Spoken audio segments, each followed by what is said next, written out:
I work principally as a conceptual artist. Most of my clients are in the defense industry. I occasionally work directly for the military, but most of the time I work for civilian corporations that are defense contractors. They build weapon systems and things for the military.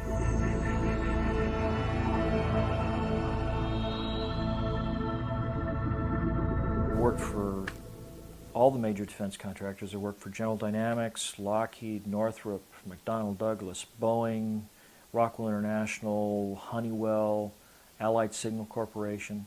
And it was a very enjoyable, very lucrative business. And just before I went into college, in '67, when I was at Westover Air Force Base, had this Gilbert Science Company 80 power reflector telescope and everything. And one night before I was going to go to bed, took the dog out, to go to the bathroom and stuff. And it was in March or February of '67. And I saw this light moving across the sky, and then it just kind of stopped, and there wasn't any noise. So I took the dog back in the house, I brought out my telescope, and I watched this thing through the telescope for about 10 minutes. And then in fact, it was hovering directly over the facility where they kept the nuclear weapons, the storage facility near the alert hangars at Westover Air Force Base. And it started to move off, and it moved off slowly and kind of wandered around the sky, and then all of a sudden just poof, was gone, like it had been fired out of a gun. It was just out of sight in just a second or two. It all started coming together when I was working at Intravision, and John Ippolito talked about this interview that he'd done with a person who had, for some reason, had wound up walking up to or near a hangar at a section of a military, an Air Force base, and had seen a flying saucer in the hangar, and then he was arrested and hauled off and blindfolded and debriefed and all this sort of thing. This fellow, Mark Stambaugh, apparently, according to Roger Turner, had developed an experiment that created a kind of levitation. In some circles it's been called electrogravitic levitation or anti-gravity. And what he did was he apparently acquired a high voltage power source, DC, direct current power source, and he took a couple of 1/4 inch thick copper plates about 1 foot in diameter with a lead coming out of the middle of each one at the top and the bottom, and he basically embedded them in a type of plastic resin like polycarbonate or plexiglass or some other kind of clear resin, where you could see the plates and you could see the material.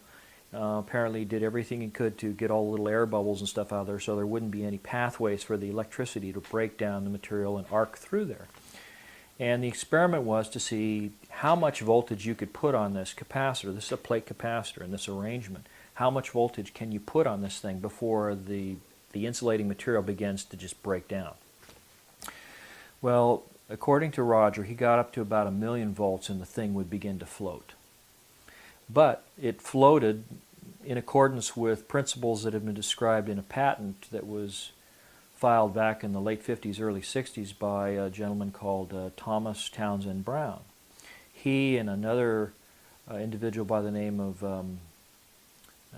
a Dr. Beefield, he had been a student of this Dr. Beefield, and this effect became known as the Beefield-Brown effect.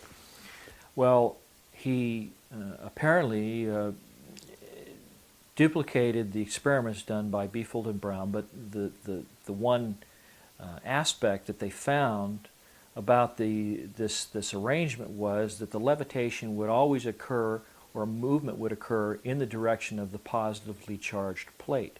So if you had two plates, one's negative, one's positive because it's a direct current system.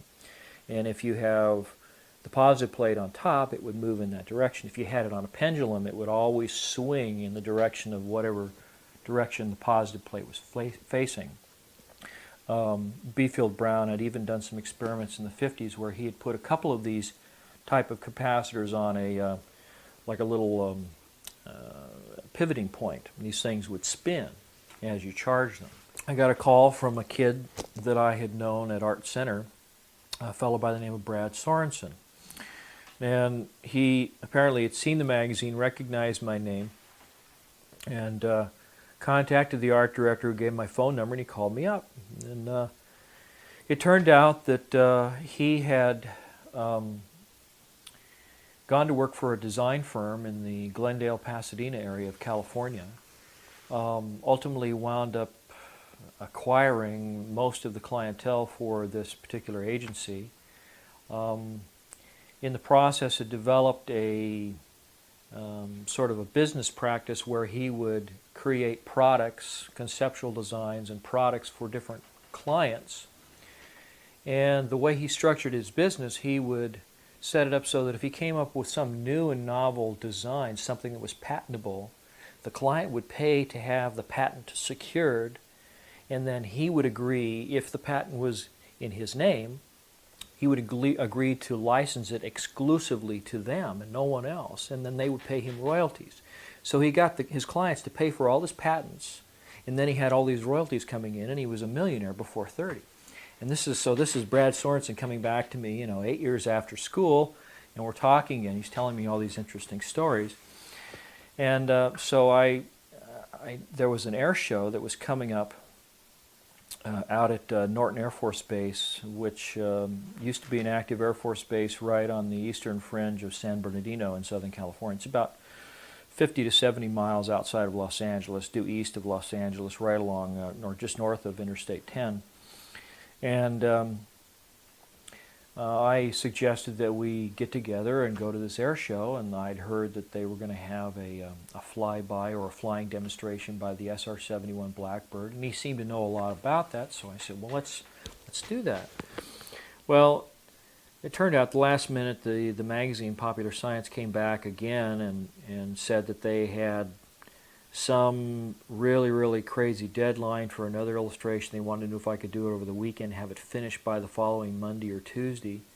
So I had to beg off on this air show. But Brad had already made arrangements to go by himself, and he was going to meet me there, but he was going to bring one of his clients with him. And it turned out that this client was a tall, thin, white-haired man with glasses, with an Italian-sounding last name, and was already a millionaire in his own right. He was in civilian life again after having been either a Secretary of Defense or an Undersecretary of Defense. But Brad wanted me to meet this gentleman. And if I'd known this at the time, I probably would have told the magazine to wait, because I had no idea at that point what I was going to be missing out on. And believe me, I've kicked myself ever since, because the following week, after Brad got back home and called me up and told me about the air show, he told me about what he had seen there. And apparently right about the time that the Air Force Flying Demonstration Team, the Thunderbirds, were planning to begin their show, this gentleman that Brad was with said, "Follow me," and they go walking down to the other end of the airfield, away from where the crowds were, to this huge hangar. It's at Norton Air Force Base. I don't remember the building number, but it's got to be one of the largest hangars in the Air Force inventory. In fact, on the base, it was called the Big Hangar.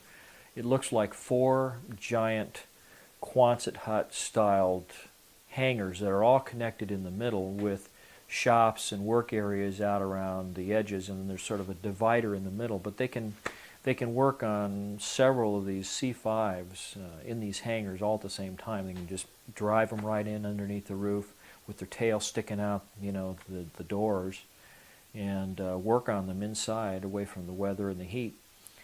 So this gentleman took Brad down there, and there was a cordon of military police around the hangar, and he walked up to one and he said, "What do you want? Why are you here?" And he says, "I'm here to talk to the guy who's running the show." And so the guard goes in, and out comes the same guard with a gentleman in a 3-piece suit, who immediately recognizes this fellow that Brad is with, this fellow who I speculate was probably Frank Carlucci. They go inside, and immediately after getting inside the door, this fellow apparently passes Brad off as his aide. to this fellow who's managing this exhibit that's going on inside this hangar. And this exhibit is for some of the local politicians who are secured for or cleared for high security information, and some of the local military officials. Now, it just so happens that at that very same time, I had a really good relationship with the Air Force Art Program and the Public Affairs Office for the Air Force in Los Angeles. The fellow who headed up that office at the time was a colonel by the name of Thomas Hornung. It's Hornung. I believe he's retired now in Florida somewhere. But he was a short fellow. I think he was probably about 5'5". He sort of met the minimum standards to get into the military because of his height. But very nice fellow. And I believe that he was probably the individual who did a lot of interfacing with the services to make this show happen, along with the assistance of, at that time, Congressman George E. Brown, Jr., who at the time was the chairman of the Congressional Committee on Space Science and Advanced Technology. So you see all these things coming together, and then when you hear what Brad described in the hanging, you start to understand why it was so significant. Well, as soon as they walk in, Brad is told by this fellow that he's with, there's a lot of things in here that I didn't expect they were going to have on display, stuff you probably shouldn't be seeing, so don't talk to anybody, don't ask any questions, just keep your mouth shut, smile and nod, but don't say anything, just enjoy the show. We're going to get out of here as soon as we can. So in the process, the host or the person running the show was very engaging to or with the gentleman that Brad was with, and so they bring them in and they're showing them everything. And in the process of this exhibit, they had a number of, I guess you'd call them high-tech, advanced technology hovercraft that employed different types of little trapdoors that would open and thrust would come out and blow them around, and you could fly, several feet off the ground with these things. There was the losing prototype from the B-2 stealth bomber competition. They also had what was called the Lockheed Pulsar, nicknamed the Aurora, and it was described as being a large, sort of a flattened out football shape, all black, all covered with tiles, very much like the space shuttle. Had 3 landing gear, had two large main gear underneath the aircraft, 2 tires on each side, and a long spindly sort of nose gear under the nose, very, very long. It didn't appear to have a cockpit of any kind. It instead had a kind of synthetic vision system. It looked like a couple of those little mirrored balls that you see on the lawns back east in New England on either side, and these were infrared seeker heads. And he was north of what later became known as the Area 51 weapons range. It's north of Las Vegas in Nevada. Said that he came out of the clouds middle of the afternoon, and below him and to his left was this black diamond-shaped aircraft, flattened football shape.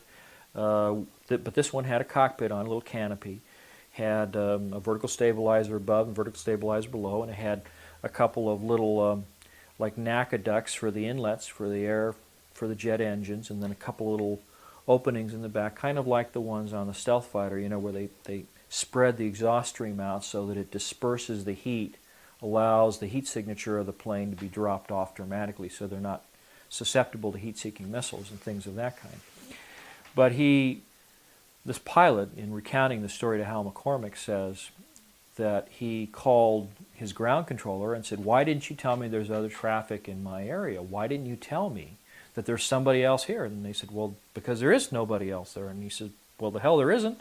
I can see him right here, and the plane looks like this. It's black and diamond-shaped and has 2 tails." And with that, this thing banked away from him, hit the afterburners, and took off and disappeared in the clouds.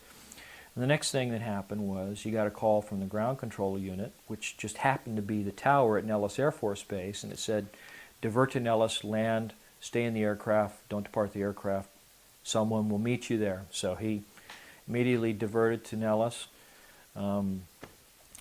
landed the plane, waited until some MPs came out, and they took him out of the plane, handcuffed him, put him in the plane, and then they spent several days talking to him about the aircraft that he did not see.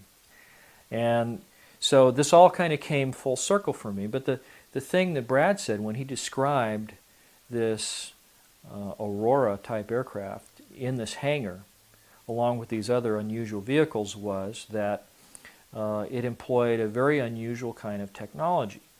That it had two propulsion systems, not just one. That there were engines inside the fuselage of the aircraft that had trap doors that would open up so that it could fly using these internal engines. And then when it would get up to, say, 2.5 or 3 times the speed of sound, where the air coming over the top of this aircraft is compressed and superheated and really, really hot, forming the shock wave coming off this aircraft, that they had a way of closing all of these exhaust chutes and these inlets for these I guess there were 4 engines inside the aircraft. And there was an external type of pulse detonation engine that would operate, and there was a kind of shallow ridge that ran laterally across the belly and the backbone of the aircraft at the widest part. There were no wings and no tails on this aircraft that Brad had seen in the hangar. But along this ridge were all these little tiny orifices, these little, looked like fuel injectors pointing outward into the airstream directly behind this ridge. I mean, if it flew this way, they would point towards the back. And the idea was that as a supersonic shock wave would form over the front of the aircraft and it would separate from the surface of the aircraft right where that little ridge was, they would spray fuel into the superheated, highly compressed air, and it would explode. It would spontaneously explode. And as it did so, it would expand between the tapered afterbody of the vehicle and the shock wave that came off those ridges, so it was like an exhaust cone turned inside out, and it would pinch the back end of the vehicle and shoot it forward at speeds of something like 10 or 15,000 miles an hour. I mean, just incredible, faster than a rifle bullet, basically. And that was part of the reason the whole thing was covered with these ceramic tiles, is to protect it from melting when it's flying through the air. The other thing that he said about that aircraft was that it had these circular launch tubes in the belly of the vehicle, each of which carried a single cone-shaped nuclear-powered or conventionally loaded warhead in a reentry vehicle that could be guided into precision and individually guided to targets. And the way the system operated was just absolutely beautiful and elegant and simple. And they had a tile on the outside with explosive bolts holding it in place, and it was flush with the tiles on the belly of the vehicle. And up inside this tube was this cone-shaped reentry vehicle pointing nose down, possibly having a kind of a sabot or a 3-piece spacer in there that would hold it centered in the tube. And then directly above that and behind it was another circular tile, and then behind that was a big coiled spring. And what they would do is they would fire off the explosive bolts. The spring would push this reentry vehicle out of the tube. The sabot would fly away in pieces. The thing would stabilize in the airstream. If you ever want to see this, take a piece of paper and curl it up into a little cone, put a little, like a fishing weight in the nose, and toss it out the window of your car when you're doing 60 miles an hour. And it stabilizes just perfect, and then it'll fly away from the car. But that's how they would launch these things, and then the spring would slam this tile down into place, and instantly you'd have perfect aerodynamic efficiency again in just a fraction of a second. So you could spit these things out. The tiles, probably explode when the explosive bolts go off. The sabot was probably fiberglass, something that would be harmless coming back through the atmosphere, because they fly at extremely high altitudes. But these things had the ability to be just about anywhere in the world in 30 minutes after launch, with the capability of 121 nuclear, probably 10, 15 megaton weapons, a tactical type nuclear reentry vehicle. And then there was the question about how many of them were made. So this aircraft has been seen on a number of occasions, particularly coming in and out of Beale Air Force Base, which is up near, I think it's Modesto, or actually I think it's northeast of Sacramento. And it used to be the big base for the SR-71 Blackbird, which eventually was sort of decommissioned. One day when I was talking with the people at Lockheed, particularly a gentleman by the name of Tom Keaton, who was working in their Calabasas division at that time. That's where all the meetings were in their facility in Calabasas, California. He said that they were developing this artwork as a new version of an existing aircraft. And he went on to describe this existing aircraft as being one that had two propulsion systems. He didn't describe what it looked like, but what he said was that they had had a recent problem with the operation of this first generation aircraft. He didn't call it, the F-19 or the Aurora or anything, just said it had two propulsion systems. But he said that the pilot was going to land at a facility north of Nellis Air Force Base in the desert, that the weather apparently was bad. He was going to divert to Edwards, and then he had a problem transitioning from one kind of propulsion system to the other. Didn't specify what they were, but of course this all comes later when you hear what Brad had to say about what he saw in the hangar at Norton Air Force Base. But he said, Thomas Keaton said, that the aircraft had to fly out over the Pacific, and because it was flying so fast, he had to make a big sweeping arc while he sorted out this problem, transitioning from one propulsion system to the other. And by the time he was ready to turn around with the corrections made and come back, he was over Hawaii, and it was only 15 minutes later. Well, it's 3,000 miles from the coast of California to Hawaii. 15 minutes, that means he was doing 12,000 miles an hour, at least, to make that distance in that amount of time.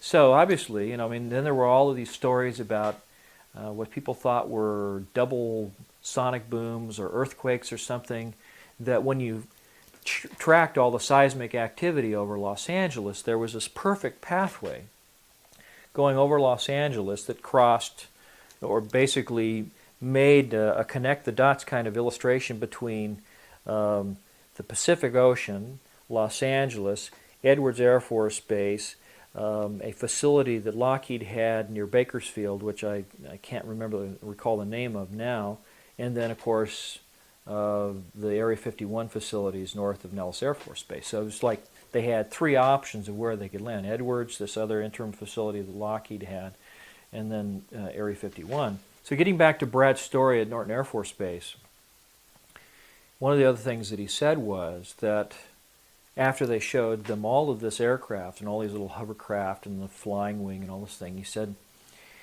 they had a big black curtain that divided the hangar into two different areas, and that behind these curtains was another big area, and inside this area they had all the lights turned off, and they go in, they turn the lights on, and here are three flying saucers floating off the floor. No cables suspended from the ceiling holding them up, no landing gear underneath, just floating, hovering above the floor. And they had little exhibits. They had a little videotape running showing the smallest of the three vehicles sitting out in the desert, presumably over a dry lake bed at some place like Area 51.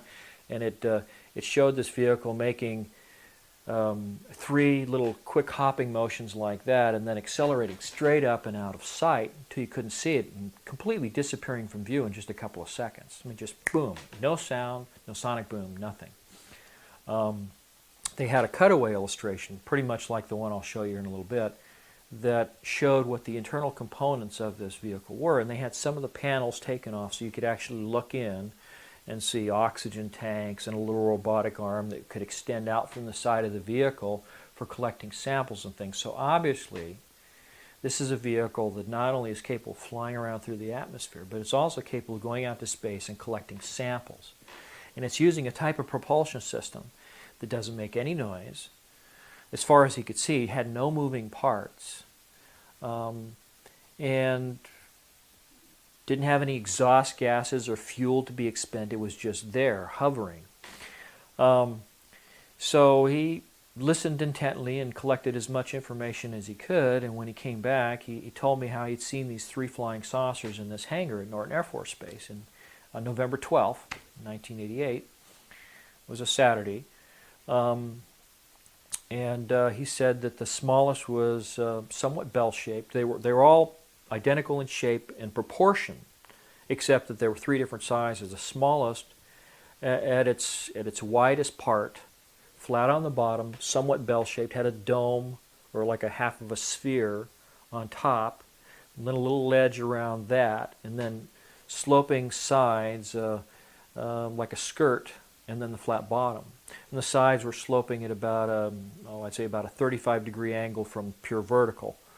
And the panels that were around that skirt were what had been removed so that he could see, these big oxygen tanks inside. And he was very specific in describing the oxygen tanks as being about 16 to 18 inches in diameter, about 6 feet long, and they were all radially oriented like the spokes of the wheel. But this dome that was visible on the top was actually the upper half of a big sphere-shaped crew compartment that was in the middle of the vehicle. And around the middle of this vehicle, this ledge that was perceived when you could just see the outside of this vehicle, was actually a large plastic casting that had this big set of copper coils in it. He said it was about 18 inches wide at the top, about 8 to 9 inches thick, had I don't know, maybe 15 to 20 stacked layers of copper coils inside of it. And then the bottom of the vehicle was about maybe 11 or 12 inches thick. And in both cases, the coil and this large disc at the bottom were like a big plastic casting, sort of a greenish blue clear plastic, or even maybe it might have been glass. And embedded in the plastic were the coils in the section that was above, the ring that was above, around the spherical-shaped crew compartment. But then down below were these copper plates, and they were divided up into 40, well, later I determined, using my conceptual artist skills, determined there were exactly 48 sections, like thin slices of pizza pie, and each section within this casting, one big piece casting, 24 feet in diameter, probably weighed 4 or 5 tons, easy. Judging by the thickness and the diameter, it must have been monstrous in weight. Full of half-inch thick copper plates. Each of the 48 sections had 8 copper plates. The plates were half an inch thick, and then the spacing in between them was like 125% the thickness of the plates. It was about 3/4 of an inch. So the half-inch thick plates, 3/4 of an inch of this dielectric material in between, this insulating material. So here we are, back to the plate capacitors again, and the prospect of someone finding a way to use the B-field-Brown effect, this levitation effect where you charge a capacitor, it lifts towards the positive plates. Now when you got 8 plates stacked up in there, they alternate. It goes negative, positive, negative, positive, negative, 4 times. So you ultimately wind up with the positive plates always being above a set of negative plates, as you go up. The interesting thing about it was the outer edge of this disc that supported the capacitor. It was milled off at the same 35-degree angle as the rest of the vehicle, as was the edge of this ring that supported the coils. On the inside of the crew compartment was a big column that ran down through the middle, and there were 4 ejection seats mounted back to back on the upper half of this column, and then right in the middle of the column was a large, like a flywheel of some kind. Well, the synthetic vision system that's on the AR, what they called the Alien Reproduction Vehicle, it was also nicknamed the Flux Liner.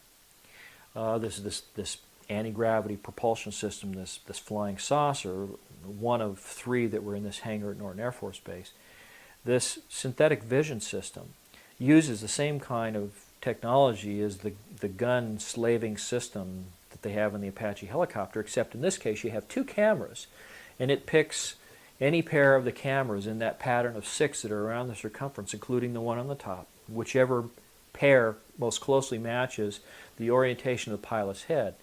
So if he wants to look behind him, he can pick a view in that direction. The cameras slew in pairs, and he has a little screen in front of his helmet, and it gives him an alternating view. He has like a little set of glasses that he wears, and in fact, you can actually buy a 3D viewing system for your video camera now that does this same thing. And what it does is it uses a beam splitter, which sends part of light one way and then part of it at a right angle and offsets it by about 6 inches.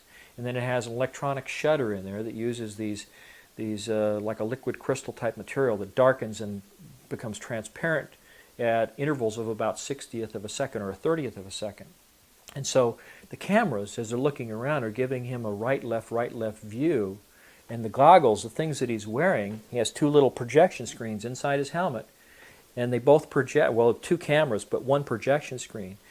And the glasses have that special blocking device that allows one eye to see and then the other eye to see. And at the same time, the cameras are projecting right view, left view, right view, left view. But they're doing it at like 30 frames a second.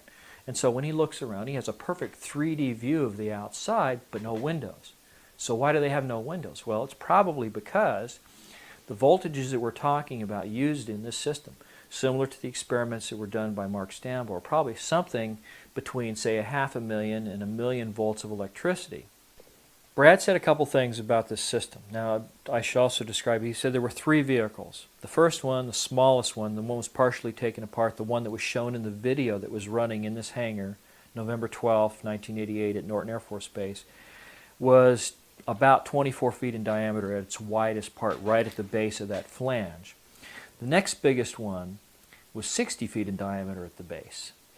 And based on the calculations that I did, it's a shame that we don't have the material that I sent to Leslie Kane, because I had one of Brad's original quick little drawings that he did for me to show me what it was he saw. And then based on all the dimensions and everything that he gave me, I went home and plotted it all out, figured out all the sizes, the angles, and everything. And when I was done, I came up with this particular illustration right here.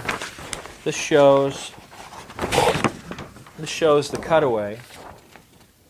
You can see the 4 ejection seats. Actually, there are 2 facing us, but there are also 2 that are sort of facing away from us on the other side of that central column. You can see the oxygen tanks down here in the corner that actually go all the way around the inside of the skirt. There's also another set of oxygen tanks that are inside the crew compartment sphere. And then, let's see here, right in this area here is the large flywheel type mechanism that's right at the center of this device. And then around the circumference here, you can see this ring.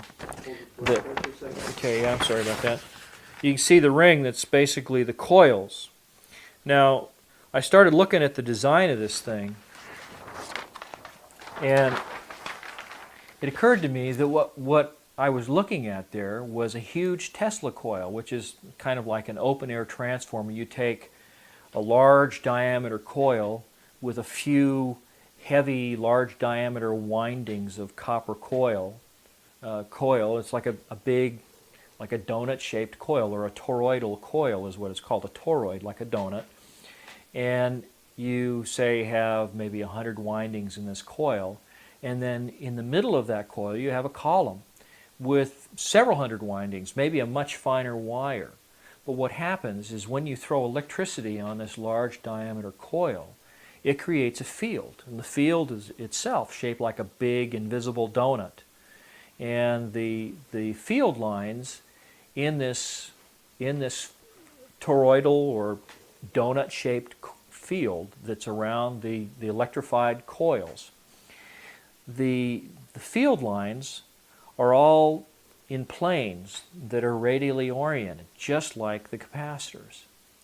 And so what happens is you have a transformer. You put a certain amount of electricity on the few windings in the large diameter coil, and what they do is they induce, through inductance is the electrical term, they induce a much higher voltage of electricity on these many, many windings that are on that central column. It's like a transformer. You get step up or step down, which means you can go from, say, a low voltage with a very high amperage or amount of electricity flowing through the wires, and you can change that to a very high voltage with low amperage or a low amount of actual voltage, but the potential, the punch behind it, the voltage, is much, much higher. And that's what this system does, is it takes electricity, according to Brad, 2 large 24-volt marine-style batteries, these deep charge type marine batteries that they use on, you know, these big boats in the military and stuff. You basically use that to somehow put an alternating current through these windings. You step up that electricity through the secondary coil that's on the column in the middle. You get this extremely high voltage. You can selectively put the voltage on any of these 48 capacitor sections. Well, why would you want to do that? I mean, if you're using just a normal Tesla coil, you usually only have maybe 1 or 2 capacitors in the whole system. But you're talking about a different type of capacitor here. You're talking about capacitors that are made up of plates. Plates that are shaped like long, thin triangles.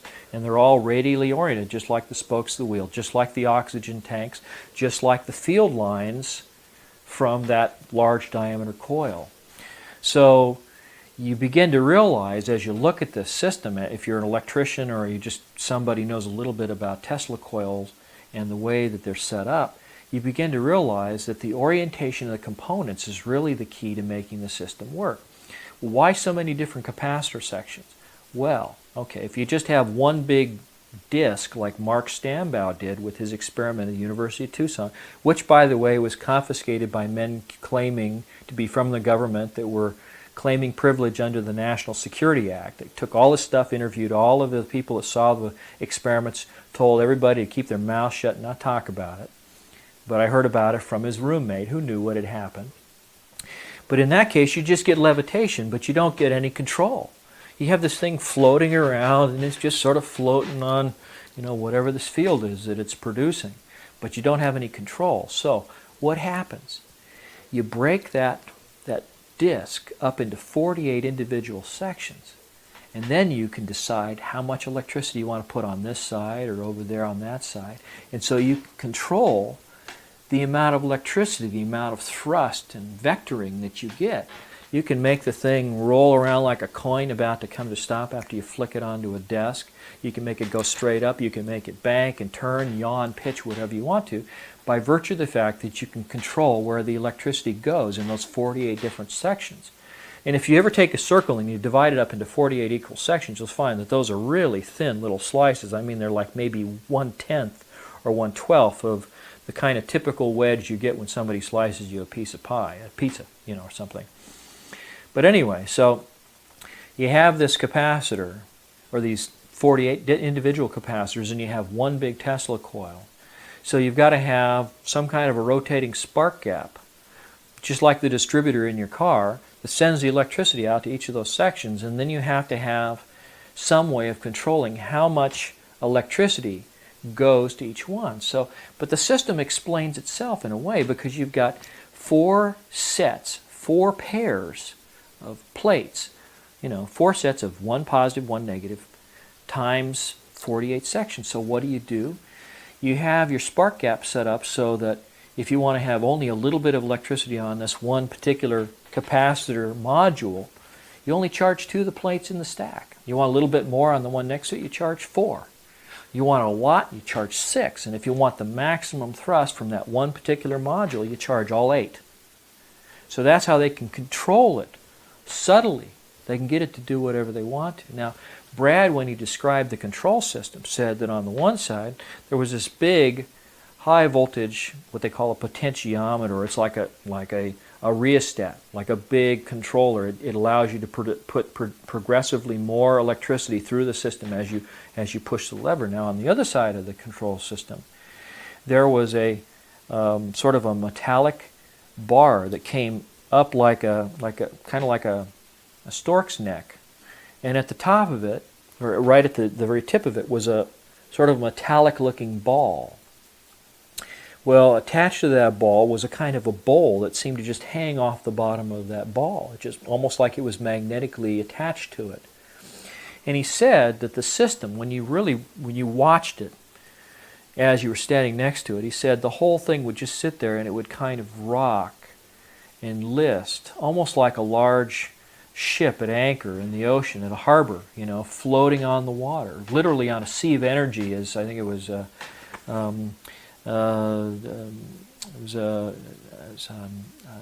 Dr. Morey did experiments with different kinds of energy, something that may have been scalar energy up in Utah back in the 20s or the 30s, I believe it was. But he wrote a book called The Sea of Energy, and he describes this type of energy.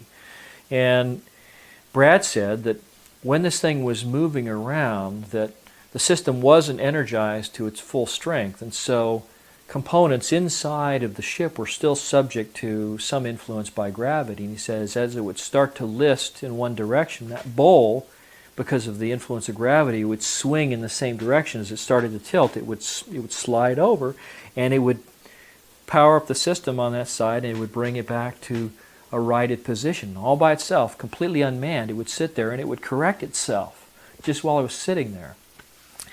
Well, not too long ago, about 2 years ago, I came across an article in, I think it was NASA's publication called Tech Briefs. And in this system, in this article, in this one of these issues, I found a system that had been designed and patented by a couple of scientists working at Caltech in Pasadena under contract with, I believe it was a Jet Propulsion Laboratory in NASA. And they had developed a whole computerized network of sensors and systems and computers that was all linked fiber optically. Well, why would that make any difference? Why would you want to have a system that's all linked fiber optically? And the reason is that if you find a way to control gravity and maybe reduce the mass of a vehicle, the very thing that makes it float, if you find a way to reduce the mass of that vehicle and propel it at ungodly speeds, like in the video where Brad said it hopped 3 times and then phew, took off like a shot, if you're able to do that, then what are the other side benefits of that? If you've somehow found a way of tapping into this scalar field, this zero-point energy. If what the scientists believe is true, that the zero-point energy is actually what keeps the electrons around the atomic structure of everything in our universe, so it keeps them energized, it keeps those little electrons spinning in their different clouds around the nucleus of every atom in our world, keeps them going, keeps them from crashing into the nucleus like a satellite orbiting the Earth that gets pulled into the atmosphere by gravitational drag. Well, if you have a way of interfering with that interaction, that absorption of zero-point energy by those electrons, then they begin to slow down. And every atom in the universe is just like a little gyroscope. It's got all these electrons spinning around the nucleus, and they have kind of a gyroscopic effect, which is the effect we called inertia and mass. You have one nucleus with a proton and neutron and one electron, hydrogen, spinning around like that. No, not very much mass, not too much inertia. But you take uranium-235 with 235 electrons all spinning around in their different clouds. There's a lot of mass there, a lot of inertia.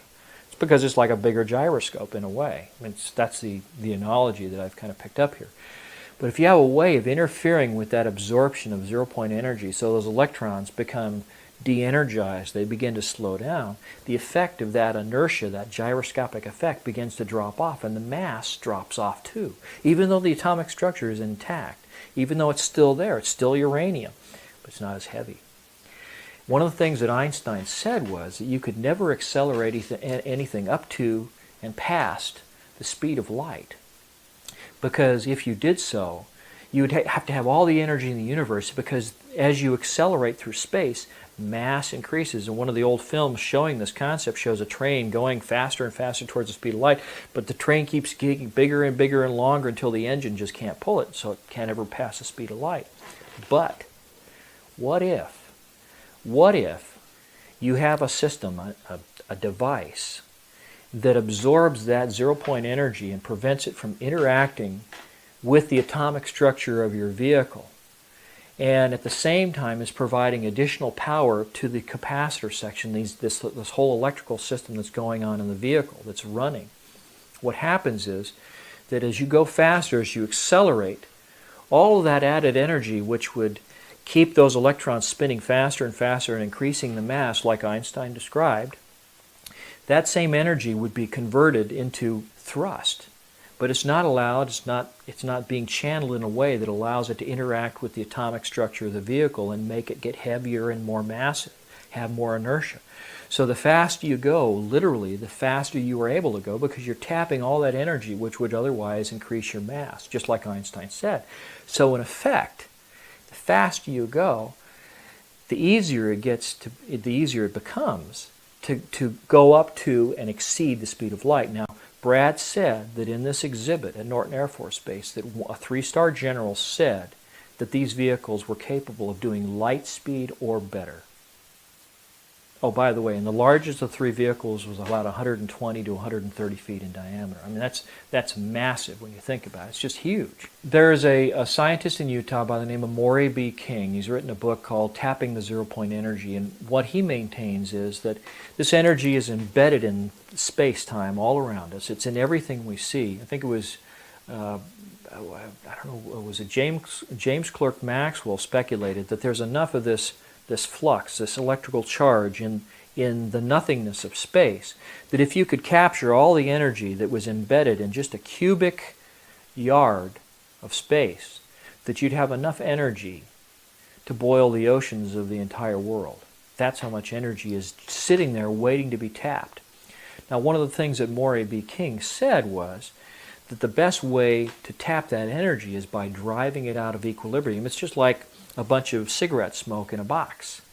But if you somehow send a shock wave through it, you can get a force. You can get ripples through it. And then if you have a way of collecting that energy at the other end, you have a way of tapping into it and using it. Now, one of the ways that they believe you can actually demonstrate the existence of this force is something called the Casimir effect. This is something that was discovered years ago. It was probably just before the turn of the century, before 1899 to 1900. And it was described as an experiment where a scientist took a couple of heavy steel plates, suspended them on tracks with the faces parallel. And his thinking was that if there's this omnidirectional, omnipresent force that's all around us, it's acting on us from all sides, we can't feel anything because it's in equilibrium. But if you create an environment where it becomes channeled in a way, you put 2 big pieces of steel together like this where the faces become closer and closer, that energy can't get into that little gap in between, but it's pushing on the outer surfaces from all directions. So what happens? You get those 2 plates close enough together, and they slam together very, very hard, and they release all kinds of heat in the process. Now, there are a number of scientists that said, well, if you could have some kind of a foliated charge collector that had all these plates stacked up, just a few millimeters apart, and get them all to slam together at the same time, you could somehow tap that energy. But apparently, this system here, this alien reproduction vehicle, this flux liner, has a way of doing that somehow electronically. Now, Brad had described the fact that this central column has a kind of vacuum chamber in it.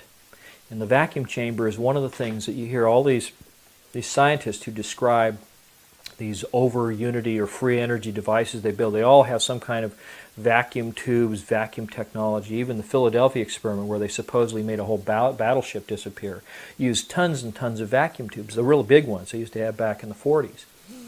Well, Brad maintained that inside this big vacuum chamber in the central column that's inside of everything else, inside of the flywheel, inside of the secondary coils of this Tesla coil, inside of the crew compartment, there is this vacuum chamber with mercury vapor in it. Now, mercury vapor, metallic mercury, when it becomes a vapor, is what they call a noble gas. It will conduct electricity, but it produces all kinds of ionic effects. These little molecules of mercury become charged in unusual ways, and if you fire a tremendous amount of electricity through mercury vapor that's in a partial vacuum, there's something special, something unusual that happens in that process. And I believe it's the process that Maury King described when he said driving the energy in the vacuum out of equilibrium, putting some kind of a shock wave through it, sending a big electrical charge through there, like like one of those plasma spheres. You see, you touch them and little lightning bolts come over and touch the side where you touch it with your fingers and stuff.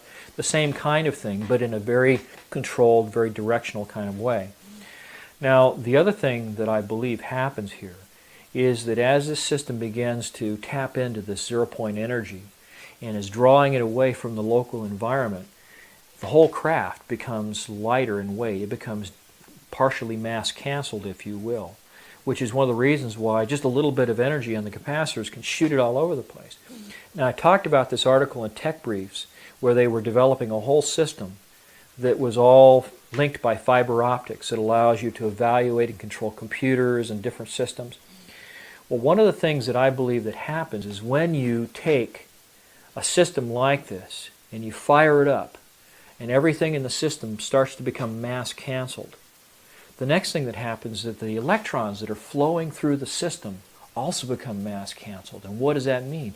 It means that as that system and all the electrons flowing through that big Tesla coil become mass-canceled, it also becomes the perfect superconductor, which means the efficiency of the system goes right through the ceiling. So you get dramatic efficiency, just like the whole thing was dunked into liquid nitrogen or made out of pure silver or pure gold, which at certain temperatures are perfect conductors. You have all these fields being induced, and one of the things that happens is that because these fields around that main coil they have the field lines that are radially oriented, just like the capacitors in the bottom of the craft. I believe that what happens is you wind up on a very microscopic scale, you wind up with the same thing that you have in that little toy I described earlier, the Newton's cradle where the little ball bearings go back and forth, except in this case, you've got all this electrical potential, all these electrons that are sitting in the capacitor sections. And those electrons are all lining up on the field lines. They're just like a bunch of soldiers standing there getting ready to march off to war. They're all in single file lines, and every time you hit those capacitors and the electrons with a pulse of electricity from the Tesla coil, you create longitudinal waves, the same scalar waves that we talked about way back in the beginning. And I believe that what you do there is you're creating an effect like a barrier in a way that prevents this zero-point flux from interacting with the atomic structure of the vehicle. And so it becomes lighter and it can be accelerated at incredible speed. In 1992, I described this thing to people that I met, and I went to an air show at Edwards Air Force Base. It was right after the Persian Gulf War. I met some friends of mine. One of my clients at Rockwell had some exhibits there, and they had a mutual friend, a fellow by the name of Kent Sellen, S-E-L-L-E-N, who worked for the AIL Corporation. And as it turned out, Kent Sellen and I had a mutual friend. It turned out that he and I both knew a fellow by the name of Bill Scott, or William Scott, who was a local editor for a trade publication called Aviation Week and Space Technology. Now, Bill Scott used to be a test pilot at Edwards Air Force Base back in the early 1970s. And Kent Sellen had been a crew chief working on the plane that Bill Scott flew. Now, here we were talking about the Persian Gulf War, and in the wake of that particular war, I met a young lady that worked at the restaurant where I ate every day, and she was complaining because her husband, who was a Marine, had gone over to the Persian Gulf, and he was over there for 6 months or a year or something. But he'd write home and he'd tell all these stories about how there were UFOs flying all over the Persian Gulf at night, over the Gulf. They'd see these things zipping around the sky. So I was talking to Kent Sellen about this fellow and describing these things that he had seen when he was a Marine on one of these ships in the Persian Gulf. And he nodded his head and smiled a big wry grin, and he winked and he kind of said, "Yeah, I know what you're talking about." And I said, "Well, how do you know what I'm talking? How do you know what I'm talking about?" And he says, "Well, because I've seen one." And I said, and at that point,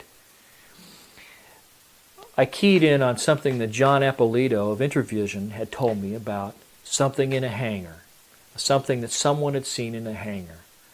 And then I remembered something that a young lady who claims to be a UFO abductee, she said she'd met a young lady who was in the Air Force, worked at Edwards Air Force Base. Her husband was a security guy that worked at North Base, which is a facility where they keep all these classified aircraft.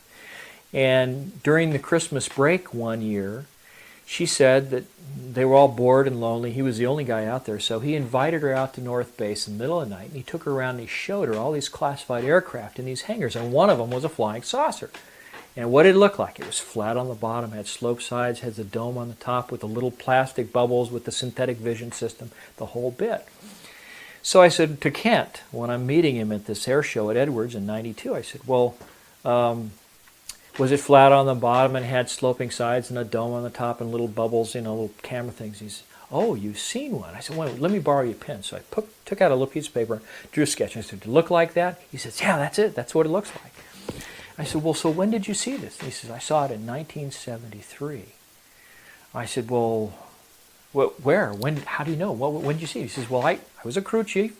He said, I worked on Bill Scott's plane when he was a test pilot.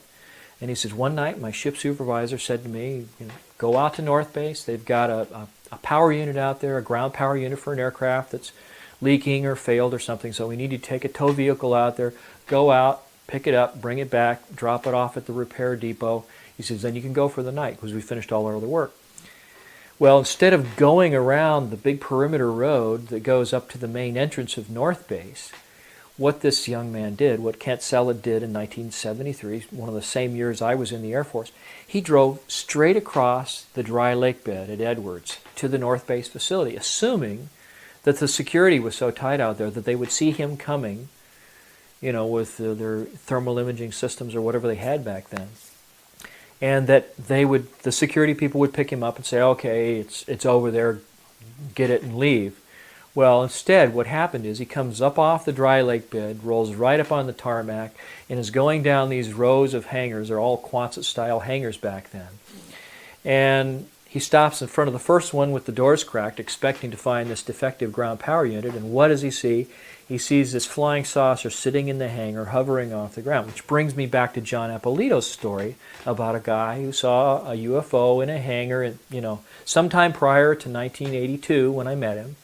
So, I guess I met him in 1980 actually, but so it starts coming full circle.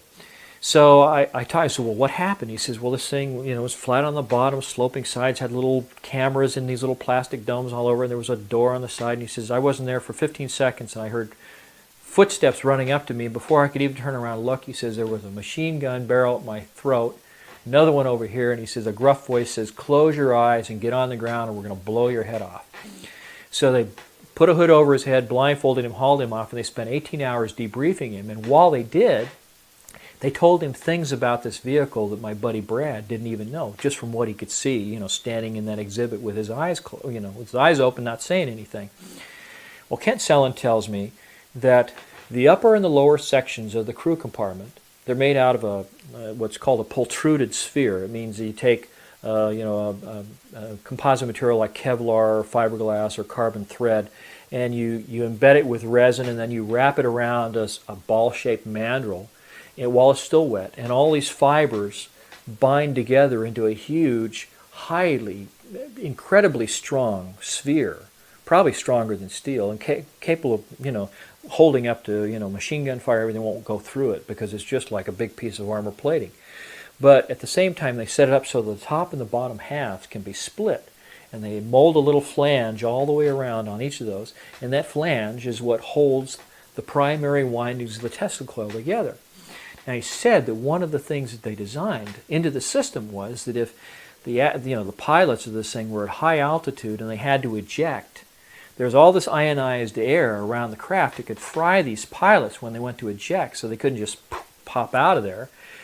He said that they had a series of explosive bolts around the upper and the lower halves of the sphere, and when it came time to eject, the whole top of the sphere would come off and it would pull the outer sheath of that central column along with the ejection seats right out of the vehicle, and it would offer a protective shield around them as they were going up because the flywheel is right underneath their feet. It's this big 9-foot diameter flywheel in the smallest version of the craft. So it'd come off. And of course, the charge would start to dissipate as this thing flew away. And I even speculated that in some sense, this bowl-shaped upper section of the crew compartment that they're sitting inside of could even act as a rudimentary re-entry shield if they were coming back down through the atmosphere. But Brad had said that all the components in the system were all off-the-shelf components. things that you could find, you know, right in the inventory. But they have their own oxygen supply, and he says they eject once they get below 15,000 feet, and the individual seats come down off this central column on a set of rails, just like little railroad cars. They come off one by one, and pew, the parachutes come out, and away they go. I looked at all this information that I got from Brad. I saw, you know, realized there's a mechanical arm that can extend out from, you know, these little trap doors that open up on the side of the vehicle. It's obvious that these things are capable of space travel. And then I remembered something that he even denies telling me now, but 10, 15 years ago when I was first talking to Tom Bearden, one of the first things that he ever told me when I was talking about scalar effects and, you know, what it was and what it does and how does it work and are the Soviets weaponizing this technology, all these things that he was speculating about, one of the things that he said, just off the top of his head, probably didn't even realize the significance of it at the time, and he since has denied saying it. One of the things that he said was, have you ever wondered why the NASA budget has been cut back so severely? Well, it's because they've got all this other technology that is so much better, so much faster. I mean, light speed or better, come on. So much better than rocket-propelled spaceships that take months, sometimes years, to get to the outer reaches of the solar system. Why would you put millions and millions of dollars in, I mean, what, a public works program for scientists? Why invest all that money when you have this system, classified system that's used exclusively, like probably by the National Security Agency, the CIA, or Air Force intelligence or something, but it'll go anywhere in the solar system in hours compared to months or years. Why spend all that money on NASA when you've got something that'll go there right now? Right now. So when people speculate that there may be a manned base on the backside of the moon, or there might be bases on Mars, I can tell you that I am almost positive that that's true. In fact, I am positive that it's true. He says, well, I work at the B-2 bomber facility out at Plant 42 in Palmdale in Lancaster. And so I've had a tour of that through the Air Force Public Affairs Office. I got a tour of that whole facility. I know right where that is. I've been there. He says, well, then you also probably know that catty corner across from the big production facility for the B-2 bomber, down at the southwest corner of the field is the Lockheed Skunk Works, that huge complex down there. I said, yeah, I know exactly where that is. He says, well, a year ago, this would have been the summer of 1992, he said, after they passed this legislation that said you can't smoke indoors anymore in any government-sponsored building, this kind of thing. He says, I was outside about 10:30 at night because I worked a late shift, and he said, smoking a cigarette. And he said, I noticed that the sheriff's deputies were blocking off all of the streets surrounding Plant 42. And when they do that, and I've since confirmed that they do that because I got a ticket coming out of that same facility doing some work for Rockwell a year and a half later. But the sheriff's deputies confirmed that, yes, in fact, when any time there's a classified aircraft that's coming into land or is departing from Plant 42, they block off civilian traffic and all the surrounding streets so they don't see any of the classified stuff. So he says, I notice all the streets being blocked off. He says, I can see the red and blue lights around the perimeter of the base. And he said, then I noticed that all of these big mercury vapor lamps that are around the edge of the roof for the Lockheed Skunk Works all are extinguished. And he said the big bypass doors in front of this huge hangar, it must be like between 250,000 and 500,000 square feet. It's a mammoth hangar, probably 12-story tall ceilings, just huge building. The doors are open, and sitting out in front of this hangar is this circular formation of these vehicles, but they're really weird vehicles. They're like it's like a little tractor with a turret on it, and the turret has a big mechanical arm with a basket on the end of it. It's the kind of thing that these electrical linemen use to work on these high tension power lines and stuff. But the baskets are all up in the air, and strung from each one of them in this big circle is this big black curtain that comes down, and there's sort of a rope that ties them all together, and they're in a circle. And he said that that particular night was a very smoggy summer evening in 1992. And he said in Palmdale it gets so smoggy up there that the city lights make the sky glow a sort of a dull orange. And he said, I looked up above this circle of vehicle, and up above them at about 500 feet was this big black lens-shaped flying saucer just sitting there above the vehicles. And out of the midst of this group of vehicles, a man comes out with a big blue-green handheld flashlight, shines it up the vehicle, flashes it 3 times. He said there are 3 blue-green lights underneath the vehicle, and they flash at him 3 times. And then this thing lowers down into this cluster of vehicles. The arms all extend out over the center, cover it all up, and then they all trundle into the hangar. The doors close, the lights come on, the sheriffs leave. Well, he said he smoked a lot of cigarettes for the next week after that, waiting to see something else. And a week later, his patience was rewarded. And he said that the whole process reversed itself. He says the lights go out, the doors open, this cluster of vehicles come out, the arms all stand up like this. And he said after a while, he said this thing silently raises up to about 500 feet above the vehicles. The guy comes out with the flashlight, flashes 3 times, it flashes its lights at him 3 times. And then, he said, this thing took off, covered the entire length of the runway, which is right next to the B-2 facility, went past him and disappeared into the dark in under 2 seconds. And he did it, this vehicle did it without any noise, without any supersonic shock wave, no sonic boom, nothing, just pew, like it had been fired from a cannon. He says, it changed my life. He said, it changed my whole perspective, because he says, then I says, I know they got anti-gravity. He says they got massless propulsion. He says they've got technology that they might have even gotten recovered from some kind of a spacecraft that came from God knows where, some other star system. But he says the fact is they've got it. We go to the patent office and we start looking for patents. And we find patents by Nikola Tesla that all go all the way back to the 1890s that look just like this technology. These energy transmitters, these Tesla coil type things that he was designing, which also had coils, just like the one in the alien reproduction vehicle, where the outer bank of the coils are sloping at an angle, almost like a section cut out of a cone, or a frustrum is what they call it. Then we find a diagram, and this is one of the things that I sent to Leslie Kane that I wish we had here now, but there was a patent, and the patent was filed by a James King Jr., and this patent looks just like this system, except that instead of having a dome for a crew compartment, it has a cylinder in the center of that thing, that same shape, the flat bottom, the sloping sides, has the coils around the circumference, has the capacitor plates that are all radially oriented. Filed initially in 1960, the patent was secured in 1967, the same year that this photo was taken near Provo, Utah. And the clincher is, the guy who filed the patent worked with Townsend Brown. Townsend Brown had worked at a laboratory near Princeton, New Jersey with a scientist by the name of Agnew Bonson.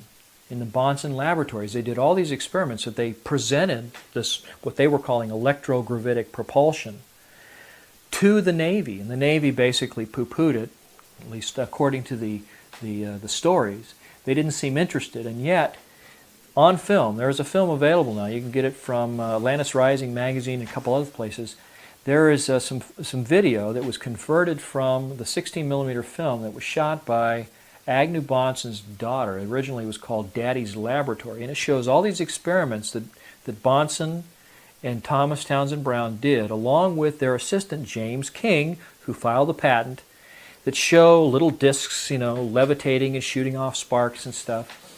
And so it all kind of comes full circle. You see that not only have they got the technology, they've got the technology in deployment. Not only does it fly, but it looks just like the patents that were filed back in the 60s. The same year that photos were taken near Area 51, between Area 51 and Provo, Utah, by a military pilot. And it shows all the same features, shows all the same shapes. And so the bottom line for me is that regardless of whether you understand all the fine points of the technology exists. There are people that have seen it. I've seen these things myself. So to me, it's just really a matter of time before they bring this technology out of the black and begin to let us use it for other things like pollution-free production of energy. Big one. Big environmental saver. You could probably take a couple little things that look like those flying saucers and put them around a crankshaft and use them to drive an engine. Pollution-free, no use of fuel. Probably have to shield it against all the ionization, but you could probably find a way to do it. I'm sure you could find a way to make an electrogravitically driven motor, electric motor. The only other thing I can say is that when I was talking about the fiber optic control system, that's also one of the things that goes back to the original Roswell account, that there were all these little fibers with light going through them, and they couldn't explain what this stuff was. Well, of course, we're talking about right, fiber optics. right. Okay, well, why would you need a fiber optic system in a spaceship? Well, okay, if suddenly everything in the vehicle suddenly becomes mass canceled, and even the electrons become mass canceled, it means that all of the telemetry that's going through your system is going to go out of haywire. It's going to be like suddenly the system goes through a phase change and everything's superconducting. So you have to have some way of maintaining the same level of control for your spark gaps, the control of the amount of electricity that goes out to the different capacitors, so that when you change the control stick, you still get the same amount of movement and deflection in the system, even when you go into a state of mass cancellation or partial mass cancellation, because the electrons are also mass canceled, and so they become superconducting circuits. Well, why use fiber optics? Because photons have no mass, supposedly, so they're unaffected. So it means that any information, any telemetry that you send back and forth to your computer, it doesn't matter if the computer functions at a superconducting level, because it just makes it faster, more efficient, smarter. But you want to be able to control the aircraft so it doesn't crash. What's the best way to do it with fiber optics? He specifically said this was a waste of taxpayers' money to have covert operations that have developed advanced technologies in this energy or propulsion area, and then NASA is also getting tax dollars to do the same thing all over again. The parallel development, he felt, was a waste of taxpayers' money. I've seen other senators say the same thing. In fact, that particular senator requested information from the president about such covert operations.